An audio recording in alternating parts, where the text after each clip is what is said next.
नानक के धर्म की सुगंध, मैं इसे सुगंध कहूँगा, इस धरती पर सबसे नई है। जैसे कोई फूल अभी अभी खिला और अपनी सुगंध छोड़ गया।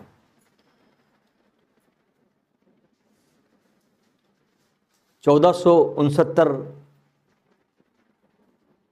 में इस परम पुरख गुरु जी का जन्म हुआ और जिस समय इनका जन्म होता है उस समय के जो हालात थे, उस हालातों की अभी कल्पना करनी भी मुश्किल है। पुराने जो धर्म चल रहे थे उस समय, उसमें बहुत दोष और बहुत विकार उसमें आ गए थे जब इनका जन्म होता है। और उस समय एक बड़ी दुर्घटना घट गई थी कि एक नई संस्कृति जो भारत में आई थी वो थी मुस्लिम संस्कृति। 1050 या 1060 के आसपास इस संस्कृति ने भारत में प्रवेश करना शुरू किया। शुरू में जब भारत में महमूद गजनवी आया तो उसका तो एकमात्र उद्देश्य एक ही था कि जो अपार दौलत पड़ी है उसको लूटना।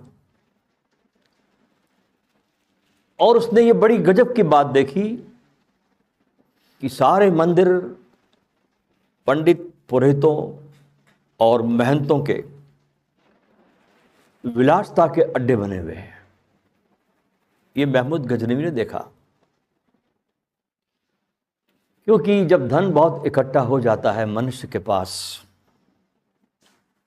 तो विलासिता आ ही जाती है। और इस विलासिता का जो सबसे विकृत और घिनौना रूप था इस देश में, वो दक्षिण भारत में था। और वो क्या था कि देवदासियां। गरीब व्यक्ति होता था, शादी के लायक पैसा नहीं होता था, तो लड़कियों को जाकर के माँ बाप मंदिरों में अर्पण कर देते थे। जब ये परंपरा शुरू हुई होगी, जब उस समय भाव सुंदर रहा होगा, क्योंकि कोई भी परंपरा जब शुरू होती है तो प्रथम चरण पे बहुत पवित्र होती है। जैसे गंगा जब निकलती है अपने गौमुख से तो उस समय आप देखो कितनी क्रिस्टल क्लियर होती है। तो जब ये प्रथा निकली होगी तो उस समय इसकी बात अलग थी कि परमात्मा के लिए अर्पण हो गई, गाओ, नृत्य करो। लेकिन धीरे धीरे ये परंपरा वैश्यावृत्ति में परिवर्तित हो गई। मंदिरों के महंत पुजारी संबंध स्थापित करते थे और संतानें उत्पन्न जब हो जाती थी तो इन संतानों को हरिजन कहा जाता था। ये हरिजन शब्द यहां से आया। हरिजन कहा जाता था कि भाई भगवान की दी हुई संतान है। इस पतन के कारण, इस प्राचीन धर्म के पतन के कारण आक्रमणकारियों ने, महमूद गजनवी ने इस मंदिरों के ऊपर हमले किए, इसको तोड़ना शुरू किया। और महमूद गजनवी तो तोड़ता सोमनाथ, गुजरात तक मंदिरों को तोड़ता चला गया, क्योंकि ये देवदासी की परंपरा दक्षिण भारत से गुजरात तक भी आ गई थी, वहाँ भी थी। सोमनाथ का मंदिर बहुत बड़ा था, आज भी जाके देखो तो बहुत बड़ा है। और वहां पर उस समय जो उसका पिलर था बहुत बड़ा, वो भी सोने का बना हुआ था। और उस पिलर को महमूद गजनवी उखाड़ कर ले गया। और उसके बाद हमारे देश में मोहम्मद गोरी आया। इस उद्देश्य से आया था कि इस्लाम धर्म को अब प्रसारित करना है। यहाँ वो लूटने नहीं आया था, उसका प्रचार करने आया था। और तलवार के बल पर हम इस्लाम फैला रहे हैं, तो ये भारत में सेटल होने के लिए इस्लाम का प्रचार करने को आया। इस दरम्यान उसकी लड़ाई होती है पृथ्वीराज सिंह चौहान से। बहुत बार तो पृथ्वीराज चौहान ने माफ़ किया, क्योंकि यहाँ पर दया की प्रवृत्ति बहुत है, अतिथि देवो भव का भी संस्कार है। लेकिन अंत में पृथ्वीराज चौहान हार गया। जब ये हारा तो पूरा देश इसकी वीरता को मानता था, लेकिन जब ये हारा तो इस देश में एक बड़ी निराशा छा गई। और इसके मर जाने के बाद इस देश का कोई भी छोटा मोटा राजा इस मुगल के साम्राज्य के खिलाफ बोलने की हिम्मत नहीं कर सका। सबके ज़बानों पे ताले लग गए।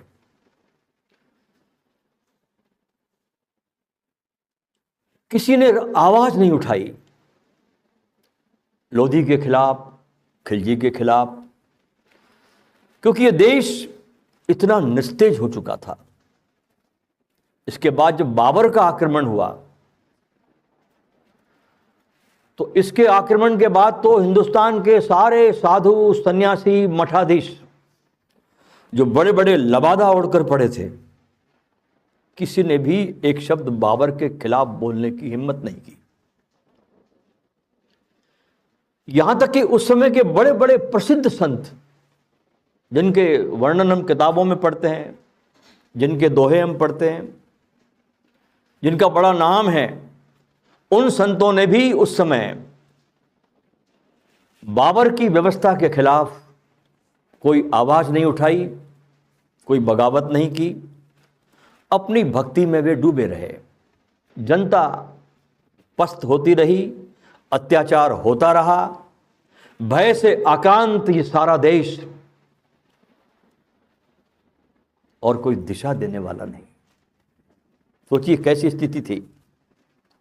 पूरा भय से क्लाइमेट भारत का, और कोई आवाज बुलंद करने वाला नहीं, सब डरपोक। उस समय लोगों के सामने एक ही तरीका था। कौन सा? कि अगर बचना है तो मुगलों की शरण में चले जाओ और उनकी गुलामी को स्वीकार कर लो, और राज्य के खिलाफ एक भी शब्द मत बोलो। बस अपने मजीरे बजाओ, चिमटे बजाओ, ढोलक बजाओ और मंदिरों में कीर्तन करो। इसलिए उस समय भारत में भक्ति मार्ग बहुत फैला। इसके पीछे कारण था ये। लोग सब मजीरे बजाने में जुट गए।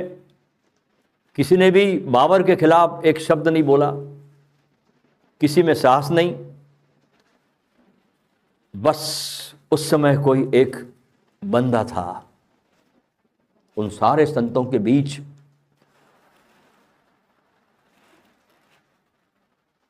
वो थे गुरु नानक देव। अपनी वाणी में बाबर की बड़ी जगह जगह पर निंदा की और अपनी भयमुक्त अवस्था का परिचय दिया जनता को, और उनके प्राणों में आस्था का संचार किया। लोगों को भरोसा आया कि कोई एक ही तो है हमारे बीच जो हमारी आवाज बन रहा है। इस तरह के हालात धर्म के जगत में बड़ी विकृत थी। और उस समय ब्राह्मणों ने भी, जो ब्राह्मण वर्ग था, उसने भी जनता को लूटने में कोई कसर नहीं छोड़ी थी। जब नानक आते हैं जिस सदी में, उन्होंने ऐसी ऐसी डरावनी बातें निर्मित की जिससे व्यक्ति डरकर उन ब्राह्मणों को चढ़ावा दे सके, दक्षिणा दे सके। जैसे उन्होंने बहुत सी बातें की उस समय, हम किताबों में पढ़ते हैं कि तुम्हारे घर में शनि घुस जाएगा, तुमको 7.5 लग जाएगी, तुम्हारे घर में झांकते थे, अरे तेरे घर में तो वास्तु दोष आ गया, उसको ठीक करना पड़ेगा, केतु की दशा बदलनी पड़ेगी, आदि आदि। इस प्रकार के सारे भय करने वाले वक्तव्य ब्राह्मण लोग जनता को देने लगे और उपाय देते थे, ये करवा लो, ये करवा लो, ये करवा लो और पैसा चढ़ाओ। इससे होता कुछ नहीं था, गरीब और गरीब होता जा रहा था। धर्म जो मनुष्य को दिशा और बल दे सकता था, वह भी पतन में डूबा हुआ था। मुगल का आक्रमण तो था ही उस समय, 550 साल पहले की बात बता रहा मैं आपको। ये मुगल का तो आक्रांत था ही, लेकिन ये देश की हालत भी थी। अगर ऐसी विकट परिस्थिति में किसी ने बोलने की हिम्मत की तो बाबा नानक देव ने की। इसलिए ध्यान रखना कि इनके जो शिष्य की जो बाद में परंपरा चली, ये ऐसे ही पराक्रमी लोग पैदा नहीं हो गए। गुरु पराक्रमी था, इसलिए पराक्रमी शिष्यों को पैदा कर गया।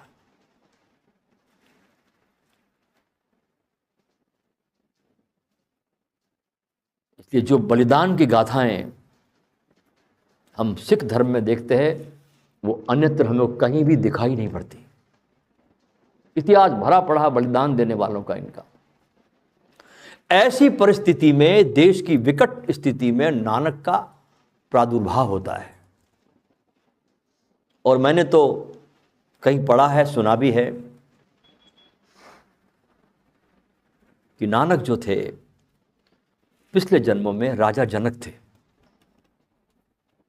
इस जन्म में नानक बनकर पैदा हुए। इन्हें बचपन से ही उस रोशनी को लेकर पैदा हो रहे हैं नानक परमात्मा की।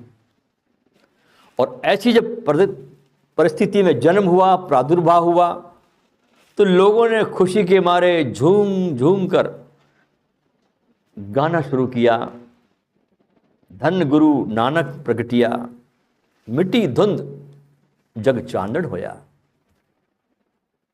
धुंध मिट्टी, इतनी धुंध फैला रखी थी उस समय।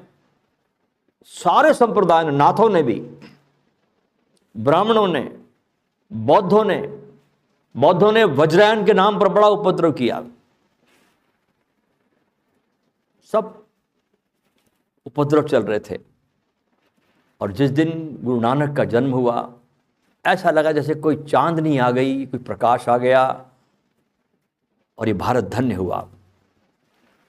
अच्छा, उस समय शूद्रों, ब्राह्मणों ने इतना उपद्रव मचा रखा था। हम पढ़ते हैं ना कि शूद्रों को वेद पढ़ने का अधिकार नहीं दिया, और यहां तक कह दिया कि शूद्र के सामने अगर वेद पढ़ा जाए और शूद्र के कान में अगर वेद के वचन पढ़ जाए तो कोई ना कोई गरम गरम चीज उसके कानों में डाल देनी चाहिए, जिससे कि उसके कान बंद हो जाए। और अगर कोई शूद्र वेद का उच्चारण भी करता है भूल से भी, तो उसकी जीभ को काट देना चाहिए। जब ऐसा पाखंड चला तो उसका परिणाम क्या निकला देखिए। ऐसा पाखंड चला शूद्रों के साथ, तो शूद्र जाए कहां? तो मालूम है आपको, इन शूद्रों ने कहां शरण ली? उनके पास और तो कोई जगह नहीं थी। ब्राह्मण इनको स्वीकार नहीं करते, भगाते उनको, लाते मारते, अपमान करते इनका। तिरस्कृत हो चुके थे ब्राह्मणों के पास। जब इनको कहीं पर भी सहारा नहीं मिला इन लोगों को, तो जाकर के ये मुसलमानों के साथ जाकर मिल गए। कहीं ना कहीं तो आदमी गुजारा करेगा जीने के लिए। और इन्होंने फिर ब्राह्मणों के प्रतिशोध के फलस्वरूप इनके मंदिरों को तोड़ना शुरू किया। कि नए मुसलमान जो भारत के थे, इन्होंने मंदिरों को तोड़ना शुरू किया। और ये सारे के सारे जो नए मुसलमान थे, ये हिंदुओं के द्वारा तिरस्कृत किए हुए लोग थे। और इन मुसलमानों ने उन मुसलमानों से ज्यादा विध्वंस किया जितना उन्होंने नहीं किया। वे तो संपत्ति लूटने आए थे, सिर्फ वो तो सिर्फ धन के लोभी थे, धन जहां होता था वहां लूटते थे बस। लेकिन ये जो कौम, जो तिरस्कृत कौम थी, इन्होंने मंदिरों को बहुत नुकसान पहुंचाया। तो कितनी प्रतिशोध की भावना थी इनके अंदर। बहुत ठोकर लगी ब्राह्मणों से, इनको निकाला गया अपमानित करके।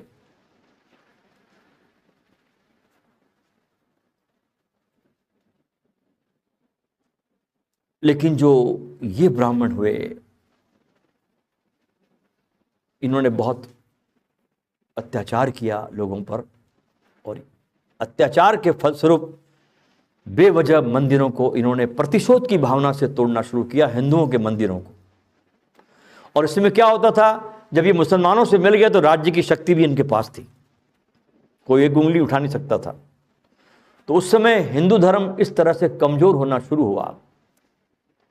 अब नानक ने क्या किया कि ये जो मुस्लिम हो चुके थे, इनको वापस लाने का काम शुरू किया। इन्हें हृदय से लगाया, संदेश दिया। क्या दिया कि जाति के आधार पर मनुष्य से घृणा मत करो, बिल्कुल घृणा मत करो, जाति के आधार पर कोई घृणा मत करो। और अगर ब्राह्मण इन लोगों को वेद की वाणी को सुनने का अधिकार अगर नहीं दे रहे हैं, पढ़ने का अधिकार नहीं दे रहे हैं, तो नानक ने प्यार और मोहब्बत से कहा कि मैं इनको अपनी वाणी देता हूं।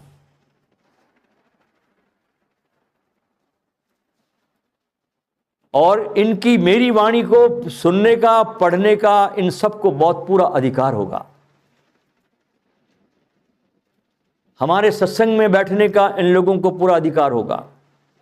हमारे साथ ये सत्संग में बैठेंगे, और उस समय सत्संग के लिए कोई गुरुद्वारे तो होते नहीं थे। वे तो गुरुद्वारे इनके 5वें पातशाही ने बनाना शुरू किया। जब नानक थे तब तो गुरुद्वारे को थे नहीं। नदी किनारे बैठ गए, वृक्ष के नीचे बैठ गए, जहां परमात्मा ने बिठाया वहां बैठ गए। बाला मर्दाना ने साथ छेड़ी और नानक गीत गाने लगे, सत्संग करने लगे। ये सुनते ही वो लोग जो चले गए थे हिंदू धर्म को छोड़कर, उनको बड़ा सहारा मिला नानक से। लोगों को विश्वास हो गया कि कोई हमारे बीच एक आदमी खड़ा हो गया है जो बाबर के खिलाफ बोल रहा है, और वो जरूर हमारे समाज में कुछ न कुछ सुधार जरूर करेगा। और जब नानक ने अपनी यात्राएं शुरू की, इनकी यात्राओं को उदासियां कहा जाता है। इनकी 4 उदासियों का वर्णन आता है। बहुत भ्रमण नानक ने किया। तो पहली टक्कर उनकी नाथों से हुई। गोरख पंथ के जो नाथ होते हैं उनसे इनकी टक्कर पहली हुई।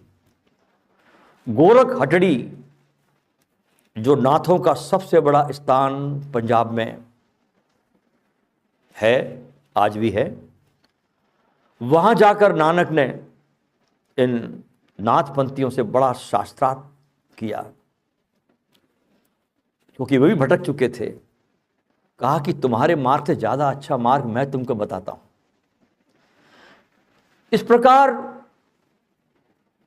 अस्त हो चुके धर्म के सूर्य को फिर से जगाने का काम, फिर से प्रकाशित करने का काम नानक ने किया। इसलिए नानक के जन्म को हम प्रकाश महोत्सव कहते हैं। अंधेरे में जो सारा डूब गया था उसको प्रकाशित नानक ने किया। जगह जगह नानक गए। गुरु नानक बहुत घूमे, बहुत यात्राएं की। कुछ उदासियां उन्होंने भारत में की, तीर्थ स्थानों में गए, बौद्धों के तीर्थ में गए, जैनियों के तीर्थों में गए, और बाद में विदेशों में मक्का, मदीना, काबुल, बगदाद में जाकर निस्तेज हो चुके लोगों में प्राण फूंकने का कार्य किया, क्योंकि पहले हिंदुस्तान बहुत बड़ा था, ये सब शामिल थे इसमें। पाखंड का नाश किया और सच्चे धर्म का रास्ता दिखाया जो तुम्हें परमात्मा की तरफ ले जाए। अच्छा, बचपन से ही देखा जाए तो बहुत, मैंने कहा ना, ये ऐसा पढ़ा कहीं सुना कि राजा जनक का ही रीइंकारनेशन है ये। तो बचपन से ही ऐसी कुछ बातें होने लगी कि 9 वर्ष के जब हुए तो इनके पिता ने यज्ञोपवीत संस्कार करा, जिसे हम जनेऊ धारण करने को कहते हैं भारत में। पंडित को बुलाया। जब पंडित ने उनको जनेऊ पहनने को कहा, सूत का धागा पहनने को कहा, तो गुरु नानक ने पंडित जी को हाथ जोड़ा, उस ब्राह्मण से कहा कि तुम जो ये यज्ञोपवीत धागा मुझे पहना रहे हो, अगर मैं इसको धारण करूंगा तो 3 दिन में मेरे शरीर का मैल इस धागे में लग जाएगा, ये धागा मैला हो जाएगा, इसका मेरा पसीना लगेगा और 3 दिनों में धागा ये मैला हो जाएगा। तो तुम ये बताओ, पंडित से पूछ रहे हो, ब्राह्मण से पूछ रहे हैं कि तुम मैल का नाश करने आए हो या मैल को चढ़ाने आए हो?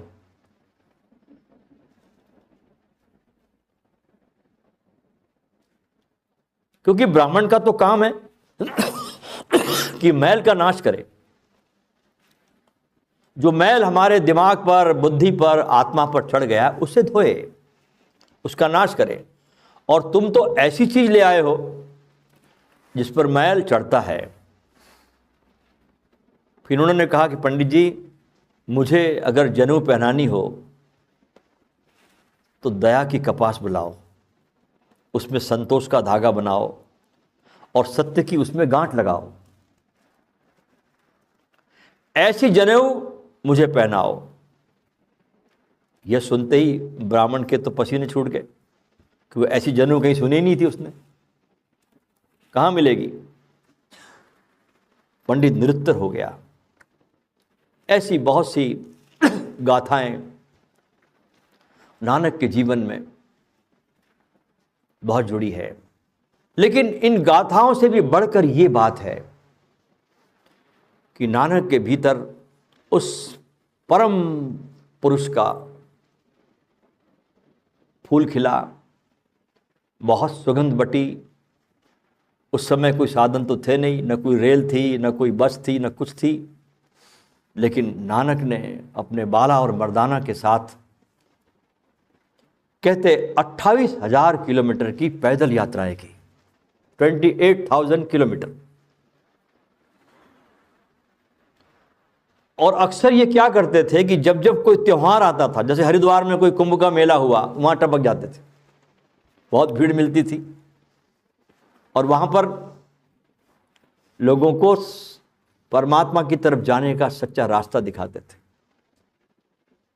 तो ऐसे है बाबा नानक।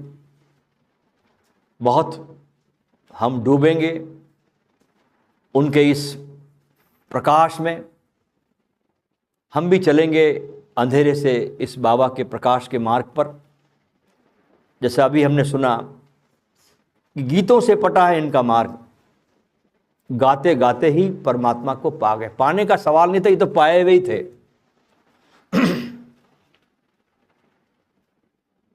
और बड़े सरल, बहुत से इन्होंने निर्देश दिए, मार्ग दिखाए, आधार बनाए। और बाद में इनके जो शिष्यों की परंपरा चली वो तो कमाल की थी। लेकिन दुर्भाग्य कहा जाए कि 10वें गुरु पर आकर ये परंपरा रुक जाती है। कोई जिंदा व्यक्ति मिला नहीं गुरु गोविंद सिंह के बाद। उसके बाद फिर, क्योंकि गुरु गोविंद के समय ही बहुत बगावत हो चुकी थी, बहुत लोग विरोध में खड़े हो गए थे, गुरु जी के खिलाफ भी खड़े हो गए थे लोग।